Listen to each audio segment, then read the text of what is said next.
Election commission একেবারে সরকার পক্ষের হয়ে সরকারের পার্টি অফিসের মতন কাজ করছেন এবং সরাসরি তারা ভারতীয় জনতা পার্টির নির্দেশে কাজ চালাচ্ছেন বলে আমাদের মনে হয়। আশ্চর্যজনকভাবে বিহারের যে রোল রিভিশন হচ্ছে, প্রায় 60 লক্ষ মানুষের নাম বাদ দিয়ে দিলেন।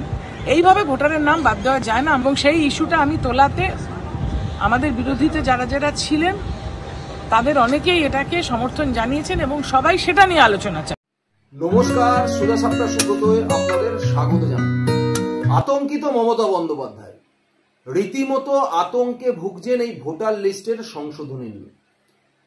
কিন্তু যে মমতা বন্দ্যোপাধ্যায় নিজে ভোটার লিস্টের সংশোধনী চেয়েছিলেন একটা সময়, আজকে ক্ষমতায় আসার পর সেই মমতা বন্দ্যোপাধ্যায় ভোটার লিস্টের সংশোধনী নিয়ে এত আপত্তি কেন? তাই এই বাদল অধিবেশনে তৃণমূল কংগ্রেসের প্রত্যেক সাংসদরাই একটাই কথা বলে বেড়াচ্ছে যে নির্বাচন কমিশন নাকি বিজেপির কথা মতো কাজ করছে। অর্থাৎ এইভাবে ভোটার লিস্টে নাকি কারোর নাম কাটা যায় না বা কাটতে পারে না। আপনাদের কাকুলি ঘোষ দস্তিদারের কথা শোনালাম, কিন্তু তার এই কথার শোনার পর থেকে আমার মনে হলো যে কিছু তথ্য আপনাদের সামনে অবশ্যই দেওয়া দরকার। দেখুন, কাকুলি ঘোষ দস্তিদার পার্লামেন্টের সামনে দাঁড়িয়ে বলছেন কি বলছে, এই ভোটার লিস্টের সংশোধনী নির্বাচন কমিশন নাকি বিজেপির কথা মতো করছে। পশ্চিমবঙ্গে শেষ কবে ভোটার লিস্টের সংশোধনী হয়েছিল, অর্থাৎ এসআইআর হয়েছিল 2002-এ। সেই সময় দাঁড়িয়ে এই রাজ্যের আজকের মুখ্যমন্ত্রী তৎকালীন বিরোধী দলনেত্রী তিনি চেয়েছিলেন ভোটার লিস্টের সংশোধনী হোক। তিনি দাবি করেছিলেন যে সিপিএম নাকি অনুপ্রবেশ ঘটাচ্ছে এবং তাদেরকে ভোটার লিস্টে নাম তুলে দিচ্ছে এবং তাদের ভোটেই নাকি সিপিএম বারবার ক্ষমতায় আসছে। তো 2002 সালে যখন পশ্চিমবঙ্গে এই ভোটার লিস্টের সংশোধনী হয়েছিল, সেই সময় দাঁড়িয়ে কেন্দ্রের সরকার কে ছিল? কেন্দ্রে ছিল এনডিএ জোটের সরকার। কিন্তু তখন মমতা বন্দ্যোপাধ্যায় এটাকে সমর্থন করলেও আজকে মমতা বন্দ্যোপাধ্যায় এবং তার দল এর বিরোধী অবস্থান নিয়েছে। 2002 সালে পশ্চিমবঙ্গে যখন এসআইআর হয়েছিল, অর্থাৎ এই ভোটার লিস্টের সংশোধনী হয়েছিল, সেই সময় দাঁড়িয়ে সংশোধনী হওয়ার আগে ভোটার ছিল 4,86,00,000 এবং সংশোধনী হওয়ার পর ভোটার দাঁড়ায় 4,58,00,000, অর্থাৎ 28 লক্ষ ভোট বাদ যায়। এবং বিহারে যে ভোটার লিস্টের সংশোধনীর কাজ হচ্ছে, এখনো পর্যন্ত না হলেও প্রায় পরিসংখ্যান বলছে যে 65,20,000 নাম বাদ গেছে। তার মধ্যে মৃত ভোটার হচ্ছে 22 লক্ষ, একাধিক জায়গায় নাম ছিল এরকম 7 লক্ষ, অর্থাৎ একজনের নাম তার একাধিক জায়গায় নাম ছিল এরকম 7 লক্ষ, এবং পাকাপাকিভাবে স্থানান্তরিত বা খোঁজ মেলেনি এরকম 35 লক্ষ। আর এখনো প্রায় 1,20,000 আছে যাদের ফর্ম এখনো জমা করা হয়নি। এবং নির্বাচন কমিশন সব দলেরই বিএলএদের বলেছে যে আপনারা খোঁজ লাগান, এদের খোঁজ পান কিনা। কিন্তু এখনো পর্যন্ত বিহারের থেকে একটা মানুষও এই অভিযোগ করেনি যে আমি বিহারের বাসিন্দা কিন্তু আমার নাম ইচ্ছাকৃত নির্বাচন কমিশন কেটে দিয়েছে। একজনও কিন্তু এরকম অভিযোগ করেনি। কিন্তু তারপরে দাঁড়িয়েও একটা ন্যারেটিভ তৈরি করা হচ্ছে যে এর ফলে নাকি পশ্চিমবঙ্গের অনেক ভোটারের নাম কেটে বাদ হয়ে যাবে যদি পশ্চিমবঙ্গে তারা এসআইআর চালু করে এবং পশ্চিমবঙ্গে ভোটার সংশোধন হবে। কিন্তু এরা বারবার এমন করে বলছে যে এরা নিশ্চিত যে ভোটার লিস্টে যাদের নামগুলো কাটা যাবে সেই ভোটারগুলো তাদেরই হবে।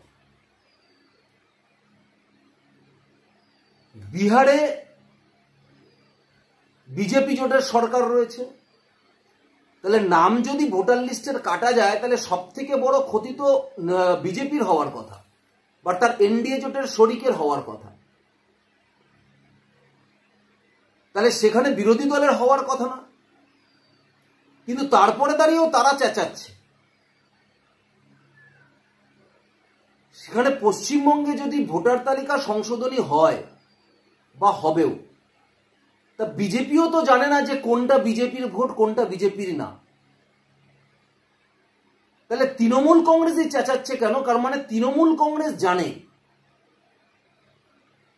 যে তারা কিভাবে এই রাজ্যে ক্ষমতায় রয়েছে এবং বিজেপি আর তৃণমূলের মধ্যে ভোটের যে পার্থক্যটা রয়েছে এই 50 থেকে 55 লক্ষ, এই ভোটারটা মূলত এই রাজ্যের এই ভুয়ো ভোটার। অর্থাৎ যারা মারা গেছে তাদের নাম এই লিস্টে রয়ে গেছে, সেই ভোটগুলো টিএমসি নিজের ভাসকে দেয়। যারা ট্রান্সফার নিয়ে নিয়েছে অন্য রাজ্যে কিন্তু এখনো এই রাজ্যের ভোটার লিস্টে নাম রয়েছে, সেই ভোটগুলো এই তৃণমূল কংগ্রেস দেয়। যাদের একাধিক জায়গায় নাম আছে সেই ভোটগুলো তৃণমূল কংগ্রেসের দেয়। যদি আপনি পশ্চিমবঙ্গের বাসিন্দা হন তাহলে আপনার চিন্তাটা কোথায়? যদি আপনার কাছে সমস্ত কাগজ থাকে আপনার চিন্তাটা কোথায়? তাহলে চিন্তা কাদের হবে? চিন্তা হবে যারা 2 নম্বরই করে এখানে নাম তুলেছে, চিন্তা হবে যারা কাঁটাতার পেরিয়ে এখানে এসে কয়েক বছরের মধ্যেই জাল ডকুমেন্টস নিয়ে ভোটার কার্ড আধার কার্ড করে নিয়ে রাজনৈতিক সুবিধার্থে তাদের সরকারি সুযোগ সুবিধা দেওয়া হচ্ছে, অসুবিধা তাদের হবে।